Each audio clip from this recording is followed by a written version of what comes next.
നിസ്കാരത്തിൽ ചില കാര്യങ്ങളൊക്കെ ഗൗരവത്തിൽ ശ്രദ്ധിക്കണം.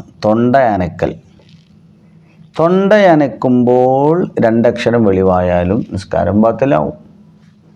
എപ്പോഴാണ് തൊണ്ട അനക്കിയാൽ രണ്ടക്ഷരം അതിൽ കൂടുതലോ ഒന്നും വെളിവായാൽ നിസ്കാരം ബാത്തിലാകാതിരിക്കുക? അത് നിർബന്ധമായ ഓത്ത് തടസ്സമായി വരുമ്പോൾ. ഉദാഹരണം, ഫാത്തിഹ ഓതുക, അവസാനത്തെ അത്തഹിയാത്ത് ഓതുക, അവസാനത്തെ അത്തഹിയാത്തിൽ നബിൻ്റെ മേൽ സ്വലാത്ത് ചെല്ലുക, ഒന്നാം സലാം വീട്ടുക, ഇതൊക്കെയാണ് നിർബന്ധമായും വാക്കുകളെ കൊണ്ട് പറയേണ്ട കാര്യങ്ങൾ നിസ്കാരത്തിൽ. അതുപോലെ തക്ബീറത്തുൽ ഇഹ്റാം, ഇതൊക്കെയാണ് പറയേണ്ടത്. കുനൂത്ത്, ഫാത്തിഹയ്ക്ക് ശേഷം സൂറത്ത് ഓതുക, പോക്ക് വരവുകളിൽ ഒന്നാമത്തെ നിസ്കാരത്തെ തുടക്കത്തിലുള്ള തക്ബീറിനെ തക്ബീറത്തുൽ ഇഹ്റാം എന്ന് പറയുള്ളൂ.